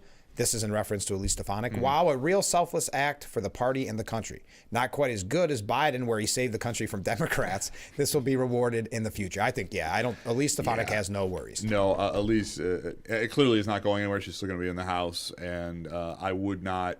Let's assume a scenario where in the midterm the Republicans have a wider margin. I could see her then going into the administration after the midterm. I think Elise Stefanik has a lot of very nice positive options in her future, and she's somebody who has she's young. She's about within a couple of years of my age. And so she's got a long future ahead of her. I think she's going to do well. And I agree. I think that is the reaction most people are having, is that she took one for the team. Yeah. And I like that she called out Governor Hochul, too, when she was talking about it last night. Well, yeah. And Hochul, we talked about this on the show last time, and I was apoplectic when it looked like we were going to have that bill to allow her to hold that seat open until November. And certainly that would have been something that there would have been. I'm so glad that bill we were able to get that bill pulled in the legislature, and it didn't go through. And there was a lot of people in Washington and Albany on the Republican side fired up about that, including Elise, including President Trump. I can tell you for sure, as somebody who served in the House for a short period of time and took it very, very seriously, there was nobody more fired up than I was about that. I agree. Comment from a different viewer. The Republican loss in Lancaster County probably had nothing to do with planting season in Amish country. Thank you. There's a deeper point there that's very important, where a lot of times people try to extrapolate from a special election to the general election. And sometimes that works, sometimes it doesn't. But you have to remember there are things that are different about specials. They're not happening on the normal calendar. To the viewer's point, they don't have the same turnout as you do in a general election. There's only the most really people that follow politics the closest are the ones that vote on either side. And so it is you have to take any extraction from or any projection from a special election to the broader themes of national politics with a grain of salt. Certainly it's a data point, but you have to also remember it's a data point that you're sort of looking at through a fog because of all these other factors. So that's actually a very deep, insightful point from the viewer, so thank you. So these are the two questions. So let me read both of them, but it's the same context. What does Joe think about the chances of someone running for governor of New York on a ticket focused on doging? And I don't know how you would say this, but making New York great again. But I don't know how you'd say it. Someone told me earlier. That's a tough acronym. I know. I got you. Possibly that could stop the exodus of New York residents. That's from Ken. But hold on. Second comment. Asking you, are there any Republicans so far running for governor, and are any of them MAGA? And then final comment. How about you running, Joe? All right, we're going to go from the last one back. Okay. I will not be a candidate for governor in 2026. Breaking news, frankly speaking. Are you going to run? No, I'm not going to run. And I am flattered. And since my time in Congress, I have had people tell me that I could run for U.S. Senate or governor or other statewide type things. It's very flattering. I sort of take it as people think I'm doing a good job in the Assembly, and I did a good job in Congress. And certainly I love New York. There's a reason that I've stayed and I'm raising my kids here despite the silliness that comes out of the place where I work now. And so it's very nice, and I appreciate it. But no, I am not going to be a statewide candidate in 2026. I've got 2 young kids, and your wife would kill my you. My wife would be. Yeah, I've put Mrs. Semplinsky through a lot of weird twists and turns over the last 4 years, and she's bared with. I'm very happy in the state assembly. My plan is to run for re-election to the state assembly in 26. So we'll take that aside, but thank you very much. The idea of some sort of dose or I don't know, a state doge, I think is a great idea. Yeah. There's a lot to work with in New York. There's a bill that sort of would say, create a Department of Efficiency or whatever that I've co-sponsored that is along those. That's the genesis of the idea, was to sort of do that. A lot of the Republicans have co-sponsored that bill. Sort of discussion regarding governor. There is no announced candidate for governor yet. There are certainly people that are making the rounds and are thinking about it. The one that's gotten the most attention is Congressman Lawler. Mm-hmm. He is somebody I've known. This is Mike Lawler. He's a congressman from the Lower Hudson Valley. He's in his second term in Congress. Prior to that, he served 1 term in the state assembly. And prior to that, he's had a business, and he's been involved in politics. He was the executive director of the state party for a while. So through that type of background, I've known him for about 15 years. Oh, wow. And he's come up to the Capitol. He sort of gave the pre-buttal to the state of the state from the Republican side, and I stood with him there when he was doing that. I've had a chance to talk to him a couple of times during the legislative session, and I know he's thinking about it. He's somebody that's won 3 elections in a row, Assembly, Congress, in a part of the state that is the swing part of the state that you need to do a little better in to win. We've done really well recently on Long Island. We've done increasingly well in the city. The key to winning statewide is we need to make sure the turnout upstate is big. Yes. And the Lower Hudson Valley, Westchester area, which is where Mr. Lawler's from, that has gone sort of the wrong way. We need to sort of stop the bleeding there. If you hold where we're at further downstate, you get those numbers up upstate, and you get a few extra votes in the Hudson Valley, the math starts to work. You can win a statewide race. So I am, certainly there's always the concern about the midterm effect, where when there's somebody in the White House, their party generally doesn't do as well in the midterm. However, the point you made in the last segment about how Trump's numbers have actually gone up, the reaction people have had to the Trump administration, the results that Trump had in New York, and the results that Lee Zeldin had in New York in the last 2 big statewide elections gives me a lot of hope. And I think there is a very decent chance of having a Republican governor. I'm dramatically more hopeful about that than I was maybe 1 year ago. Again, I know Congressman Lawler's got to figure out whether he's going to do it. If he doesn't do it, there are other people that are thinking about it. A couple of the county executives are poking around. So I'm confident we're going to have a candidate that we can all get behind. I do hope that we avoid a primary. Mr. Zeldin, if you remember, had a 4-way primary that caused him to spend an enormous amount of money that I think could have better been used going after Kathy Hochul. So I hope that the people, and it has to be a process from the bottom up if you're going to truly get that, as opposed to the top down. I do hope that there ends up being a consensus around a candidate. I hope we end up at that consensus pretty quickly. Yeah. I was actually looking this morning. I was sort of thinking about some of this stuff just at home as I was waking up this morning, and Lee Zeldin announced he was running for governor on April 8th of the off year.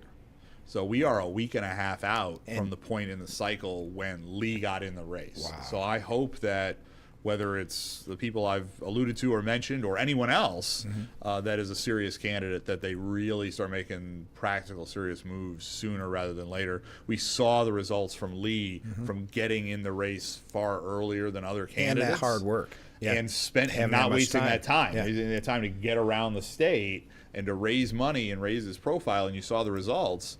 And now he's in the cabinet.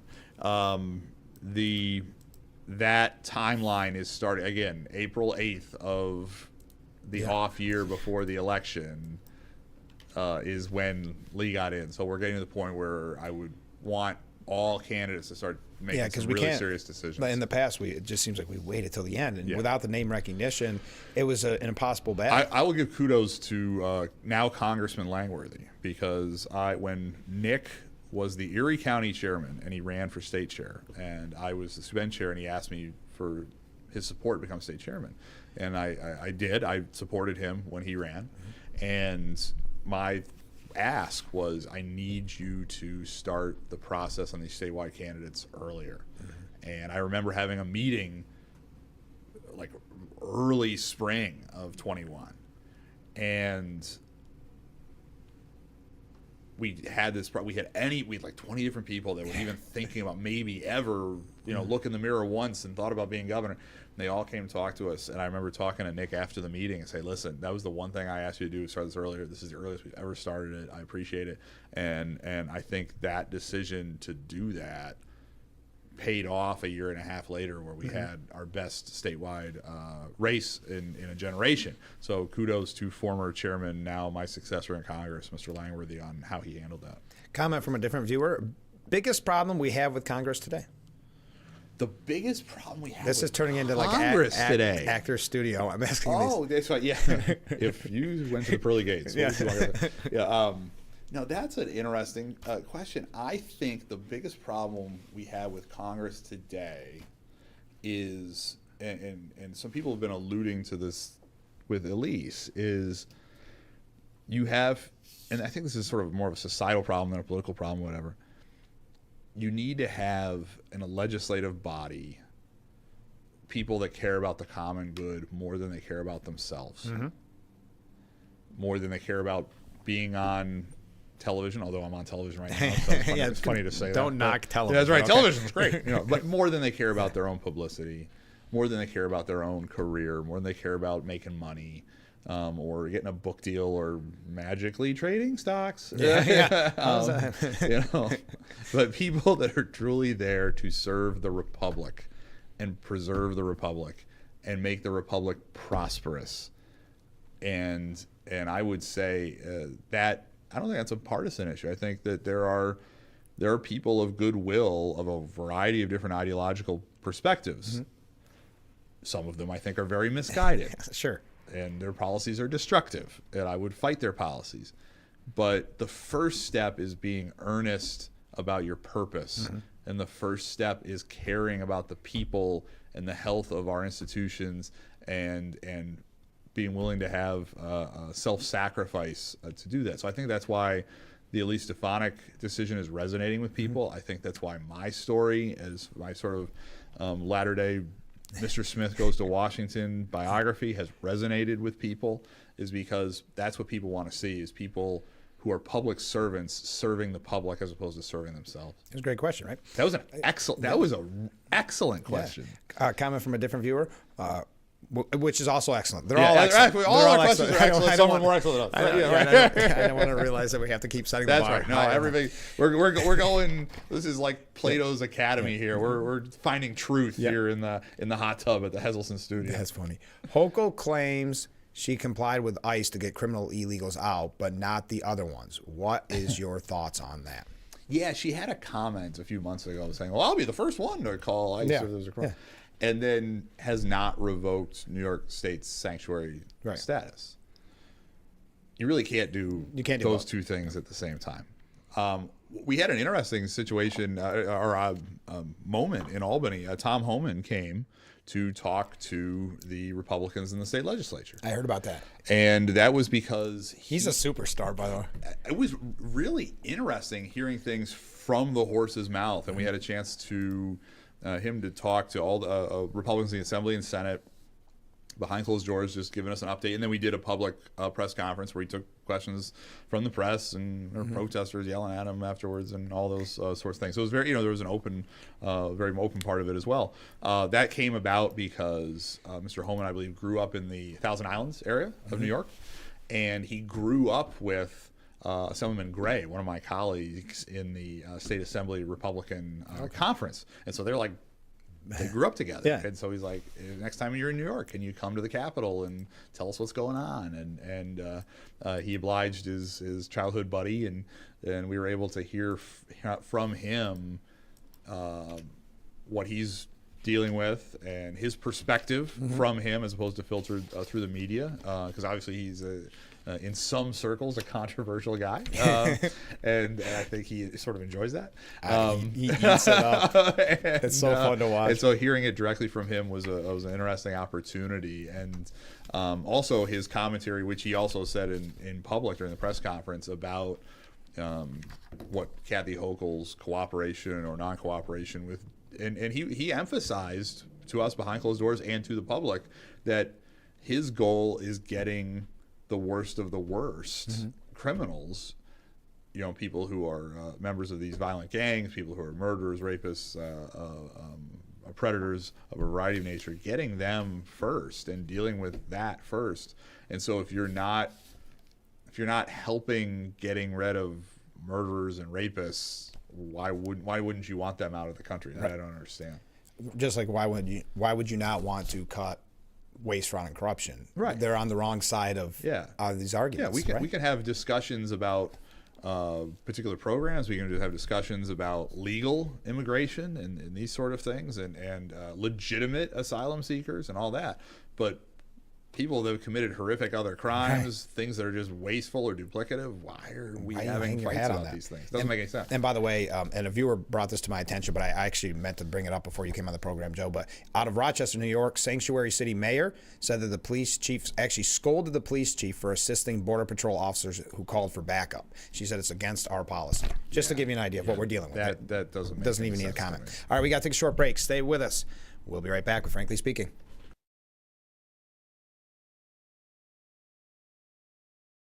Attention, Elmeron may lead to vision loss. If you have suffered vision problems after taking Elmeron to treat bladder pain, call the Hearn Law Firm. Elmeron may be responsible for your vision problems, and you may deserve compensation for your injuries. If you took Elmeron and now have vision problems, call the Hearn Law Firm at 888-308-3866 right now. You could find out if you qualify in less than 2 minutes. Call 888-308-3866 for your free case review. One of the I like most about being a mortgage loan officer is helping people make dreams come true. The most satisfying part is seeing people succeed in accomplishing the purchase of a home. Whether it's refinancing for a lower monthly payment, a lower interest rate, or to tap in your home's equity. Whether you're buying your first home or looking to refinance, First Heritage will be here to help. My name is Cindy. My name is Tracy. My name is Peter. My name is Deb. We are here to guide you. Tune in early morning broadcast. Catch our 5 and 5:30 a.m. Big Fox Morning News on WYDC, or visit our website at WYDCTV.com. Anyone, anywhere can record crimes as they happen, and we're going to watch them right here. He just took his car.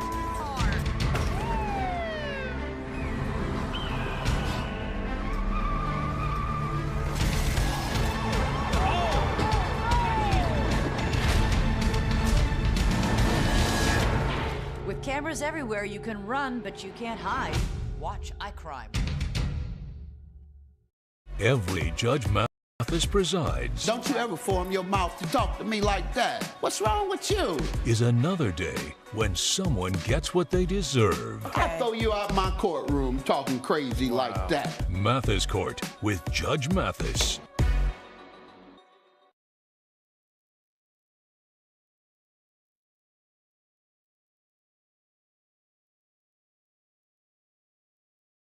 The Frankly Speaking Roof Cam, brought to you by Boss Security in Horseheads. Contact them today for all your business and home security needs. Broadcasting live from the Hesselson studio, and in that studio, some of them Joe Sempolinski. All right, Joe, comment from a viewer. They say this question is for Joe, which I think is funny because I wasn't going to. I mean, you can answer it if you like. I think it's obvious. I would love to hear your input. I think it's obvious, but how detrimental do you think the 50 cents per hour raise in the minimum wage is going to be? It's obvious to this viewer that Hochul has increased it solely for political gain. Yeah, you always got to be. Anytime you increase the minimum wage, the concern is that it has a counter effect to what you're trying to do. So the goal is to increase, obviously wages for workers. But if you go into a McDonald's now, most of your orders are going through those kiosks, not somebody. And we all knew it was going to happen. Yeah, and as my first job was at a Wendy's, and I was the guy taking the orders in the drive-thru. So that is the concern, and then also on a small business or a business that if these go up 50 cents, well, what about the guy that was making 50 cents more than them? Well, then they got to go up 50 They've been cents. there 10 years. And so certainly I want to be in a situation where we have a robust enough economy that the natural competition for workers raises wages, and the fact that we're opening all sorts of new businesses raises wages. And I want people to be paid fairly. I want people to be paid a decent wage for a hard day's work. But in New York, what we tend to do is we tend to sort of artificially force that. And then we also tend to have a lot of regulations that prevent that robust economic growth. So what we need to do is have less government, less regulations, less taxes, so that people want to come to New York to start a business. People want to expand a business in New York. And then there's competition for workers across all different levels of wages.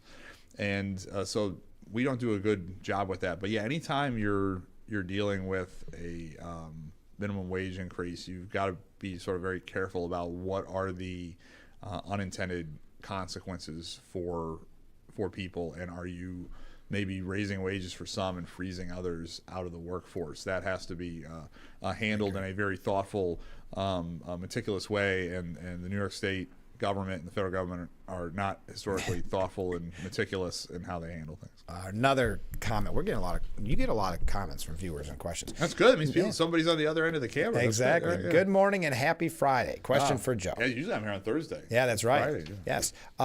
Do you see any Democratic rising stars who could compete with a Republican for the presidency in 2028? Now, this is interesting because before you came to the studio, you had sent me a signal message, as we normally do as we talk, and you were saying how much you find Jasmine Crockett refreshing. See, now you keep. I combined you're two. You're going to get me in trouble. I combined two breaking news stories in one comment. Yeah, Frank and I do not have a signal chat. I don't even know what I don't even know that's what it's called. Yeah. I barely text.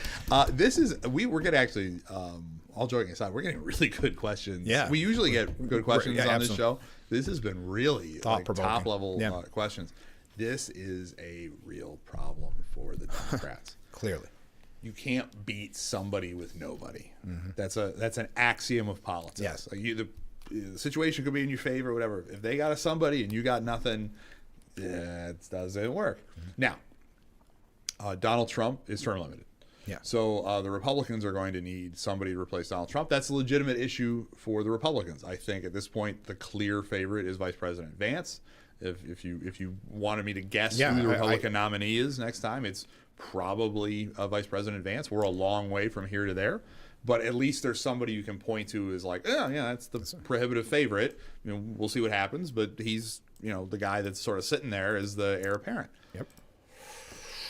That's not where we're at. The Democrat Party. So if you poll right now, it still says Harris. Yeah, which makes sense because she spent $2 billion, all the money name in the recognition. world. Yeah. So at this stage, there's a lot of it that's just name ID. But that's not something that's going to work, right?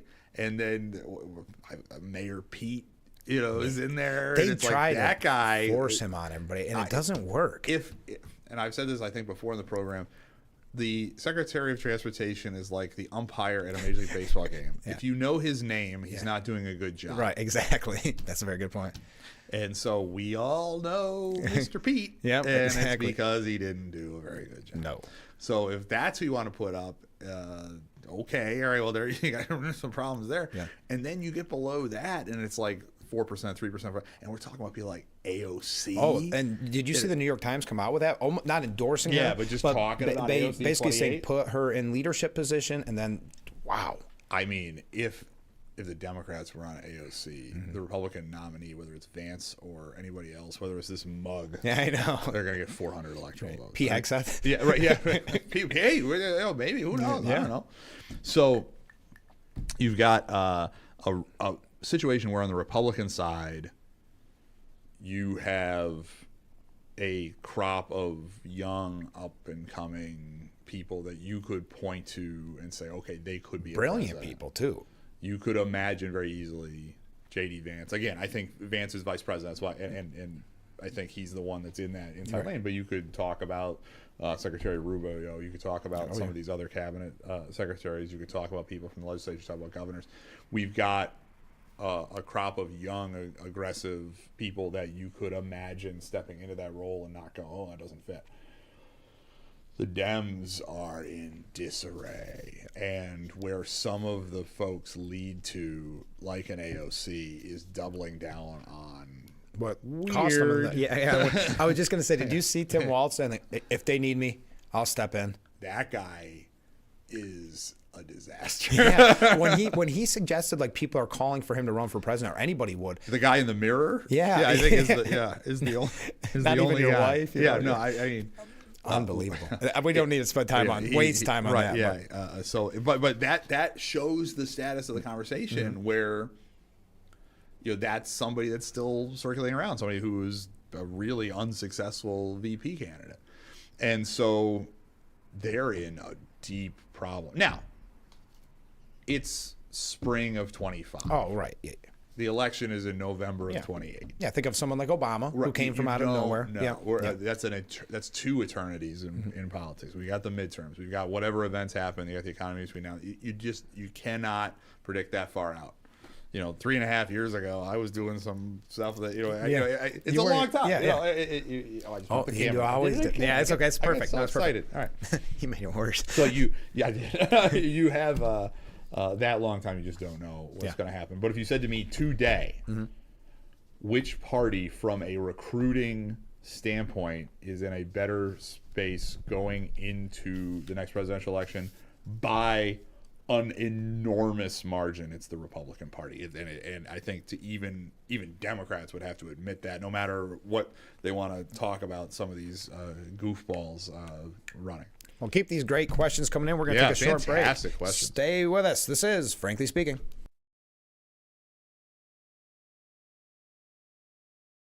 If you're looking for home security, you get more from Vivint than anyone else. Vivint is ranked #1 for home security by Forbes and SafeWise.com. Only Vivint leads the industry in every security category, including cameras with crime-deterring technology, car protection, and 30 days of continuous video recording. Call now and you'll get free professional installation, $200 off your initial order, and 0% APR financing for 60 months. You get all this, plus superior customer service and 24/7 professional monitoring for as little as $1 a day. Don't take chances with your family's safety. There's Vivint, and then there's everyone else. Call now to get free professional installation, $200 off your initial order, and 0% APR financing for 60 months. Vivint. Smarter security, superior customer service. For your free, no-obligation quote, call 800-840-7812. That's 800-840-7812. Invite you to discover what makes our school community so special, including the fact that everything, top-notch education, housing, healthcare, food, clothing, technology, and much more is provided to our students at no cost to our families. This is thanks to the generosity of our founders, chocolate maker Milton S. Hershey and his wife, Catherine.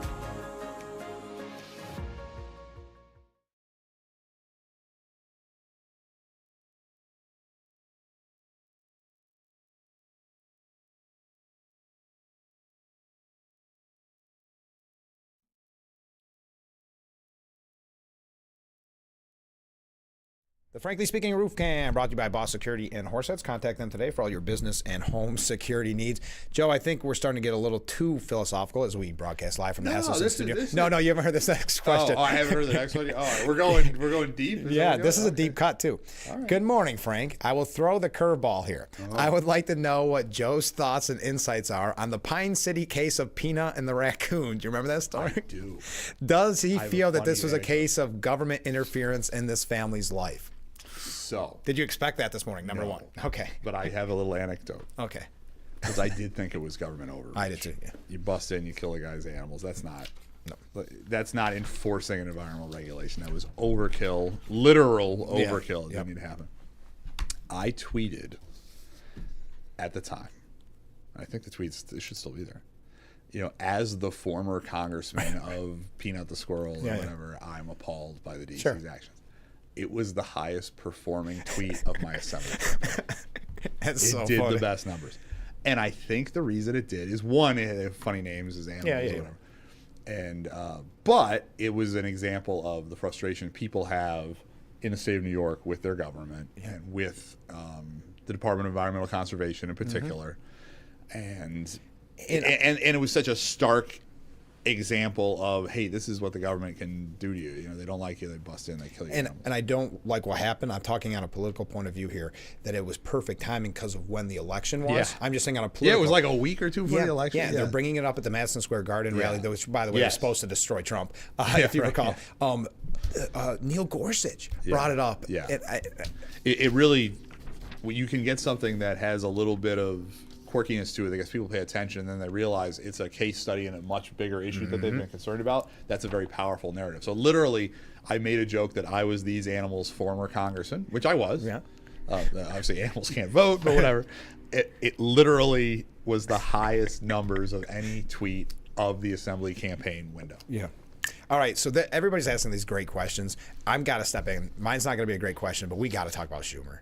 Can you humor me for a moment? Oh, what are your doesn't this just feel to you, it does to me, like what happened to Biden? Because when Nancy Pelosi comes out on that interview and is almost giddy to show that she's the godfather. That knife sharpening, you know, find that soft spot in the back. I did what I had to do, like what she said about Biden. She likes that. Like, I never made a deal where I didn't get something. Oh my goodness. Yeah. You know, I think, one, Nancy still likes to feel that she is truly the kingmaker in charge of the Democratic Party. I agree. We talked about in the last segment that there is no leader, so Pelosi had their power abhors a vacuum. So if you have this former speaker that is probably still their biggest fundraiser, and now you've got Chuck, who's in a position where he did a deal and he didn't get anything from the perspective of the far left. Right. You know, it is I'll put it this way. Anytime the most powerful Democrats in America are going at each other, we're in a good place. That's a good thing. Yes, that's a good thing. And for him to have to cancel his book tour, not because go to of book us. tour like the next day. I know, because he's going to get grief for the. So like, we can't. They said it was a security issue from the left. From the left. I don't think. I don't think he's been doing. I mean, I don't think he saw this coming. Because in the past, he could have got away with this because Democrats rally around each other. I also think, he's been the leader a long time. And you know what I think started? Was that rally, that anti-Musk rally where he's going, we will win, we will win. And everybody I don't think he's been there so long, it's tough to adjust. Yeah. Obviously, there's been political realignment. He's in a different environment. He's dealing with a situation where suddenly, you know, it's a trifecta for the Republicans. And it's Trump's The image Washington. that came to my mind, especially so he had this problem, he does this deal the left doesn't like. Then he goes on The View. Yeah. And is ranting and raving about how, I can't believe that people are mad about, you know, that the government's taking all their money. Yeah. And I'm like, that clip of him defending or attacking people for being mad about high taxes and government waste. Yeah. Every Republican at every level of government is going to run that clip in every ad in 26. And the image that came to my mind was Michael Jordan in a Wizards uniform. Like, we're just like, okay, you were a major political player and you're done, man. You've lost your mojo. Or even when he was on the Cubs, wasn't he? Maybe even that level. Oh, yeah. He was at the Birmingham Barons. Oh, that's what it was. Okay. Yeah, it was the White Sox double. Yeah, White Sox, that's what it was. But just that, I couldn't agree more. He's not built for now. And I think the Democrats are sort of seeing that. And I don't know how long he's going to be leader. We'll see. These are just a couple quick ones for, we don't have to have real discussions on them, but just what do you think, because you are an assemblyman and we end up talking about federal because you were congressman. Yeah, sure. What do you think about the mask ban? Do you think it goes through? I don't know. So this is a good entry into the budget. So where we're at now, the state fiscal year ends Monday. It's the state fiscal year is April to March, the federal fiscal year. It's in the fall. In most municipalities, it's closer to the calendar year, these sort of things.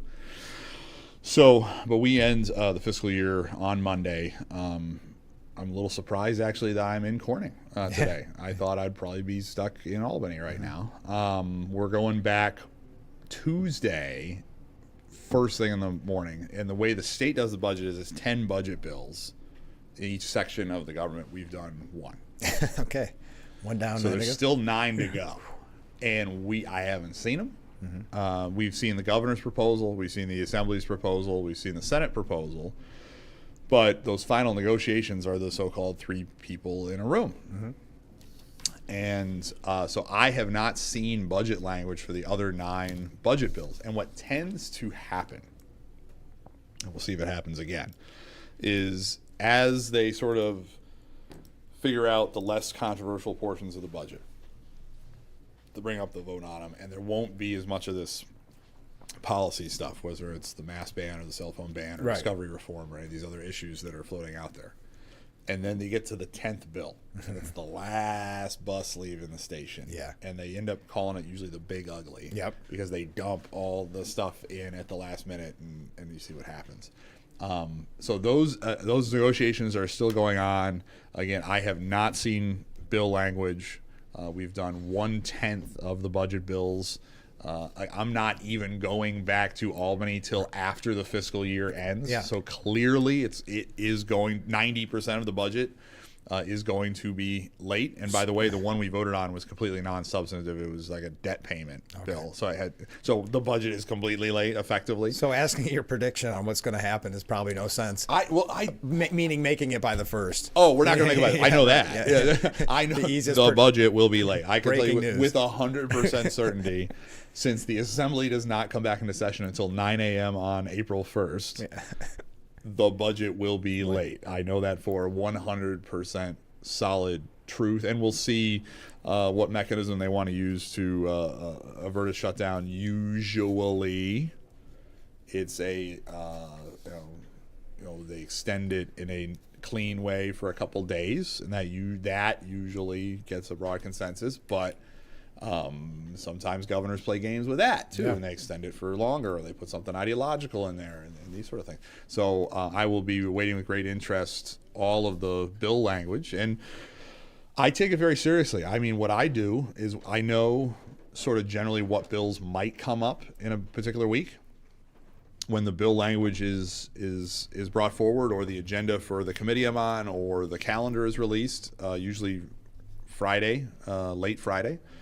Over the weekend, I look at all those bills, and I decide, will I vote yes or no if this comes up? And I have a tablet with a spreadsheet of, usually about 50 bills that might be coming up, and they say, oh, we're going to vote on A1, 2, 3. Okay. I pull up, and 2 days ago, I was looking at A1, 2, 3, and am I going to vote yes or no? So I take it seriously, and when the budget bills come up, I will look at them in detail, all the different budget bills, and act in what I feel is the best interest of my district and in the long-term fiscal health of the state of New York. Right. Which means you're probably going to get a bunch of no's from me on a lot of things. But they will certainly be thoughtful decisions. But I've been a budget hawk on the state budget for a long time, and you're going to see me act accordingly. Yes. Quickly, too, because we haven't discussed the fact that you're chairman of the Steuben County Republican Committee. Yeah. When are petitions due? Petitions are due on Thursday. On Thursday. The filing period is Monday, Tuesday, Wednesday, Thursday. They cannot be filed until the open of business on Monday, and they can't be filed after the close of business on Thursday. So this year... That went quick. Yeah. I was out. We did signatures. We're out. We're knocking. We're getting folks. How's it look? Good. Any surprises? Well, we've got on the county legislative side, it looks like we're going to have a couple primaries. Okay. Looks like we'll have primaries in the district that's the town of Corning, Hornby, and Caton. It looks like we'll have a primary in Irwin. That at the moment, but I've heard rumors about other people circulating, and you don't know until you actually see people. You can have people circulate and then decide not to file. That has happened many times. You have people circulate and not have enough to file. You can have people that you heard were circulating that aren't really circulating. It was a rumor. So all of that will be sorted out, unless you can say whatever you want about running for this, that, or the other thing. Unless the petition is filed and is either not challenged or withstands any challenges, that is what puts people actually on the ballot in the June primary. But I am anticipating a couple of county legislative primaries, but we'll see. And in those cases, I've heard about multiple candidates running, and so there may be a situation where there's in this race 3 people circulating, but 2 make the ballot, or I don't know. That's why this is such a weird window. Yeah, I probably should have had you on next week. No, because it's good, because right now it's real democracy. It's people deciding whether they want to put their name forward for an office, and we have a open legal mechanism. If you are a registered Republican and you get the requisite number of signatures, you're on the ballot, whether the powers that be want you on the ballot or not. Yeah. And I think that's a beautiful thing. I do too. And so I'm not discouraged in any way. I'm encouraged by the fact we've had so many people that want to run. So I'm feeling very positive. Our countywide races are 2 coroners races. Those are incumbents running for re-election. Those are a little less controversial. So those petitions, I'll file those petitions Monday. We're going to end up having 2 state judge positions that are up. Oh, okay. And we've got 2 good candidates there. So I'm feeling positive about that. So that is the top of the ticket, is state judge and county coroner in Steuben County. And then we get to the county legislative, and then city races in Corning and in Hornell. So that's sort of the menu of things. In the county legislature, it's about half the county legislature is up. Some counties put all their legislature up at once. We do it staggered, where half is up every 2 years. I think that's a little better, because then it's a little bit more manageable, and also you don't have huge swings as far as what's going on in the legislature all at once. But I'm very pleased. The number of signatures we got out of the committee was great. We're going to get out of the committee more than 1,000 signatures we need to put countywide candidates on the ballot. Sometimes, certainly I encourage the candidates to collect on their own, and they are, and that'll serve as sort of the cushion for them. But just from the committee, having the 1,000 is sort of the mark of a good year. I've been so encouraged, because knocking on doors, it's frustrating, right? But I've been very encouraged. I told a lot of people this year, people seem more engaged in the local aspect. It's not just to get out on the porch. State as well, because I collect signatures like any other committee person, and as the chairman and as the assemblyman, I think I went and got about 120, 130, something like that signature.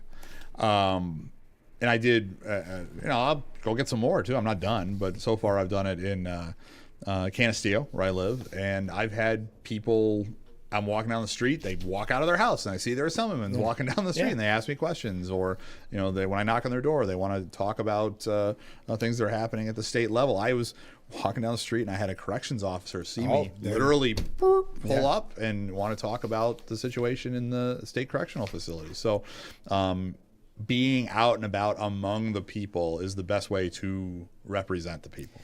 Out of time. Joe, thanks for giving us so much time. The last comment from viewer, but we don't have time to discuss it. Frank, I really enjoy the downfall of Chuck, but I'm terrified of Senator Cortez. I like it Cortez, not Senator. I've never heard it other than Alexander Cortez. Anyway, we got to go.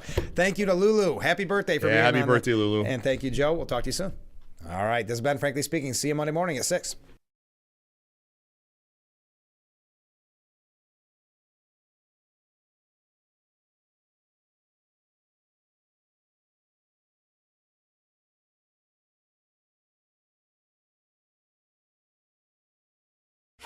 I invite you to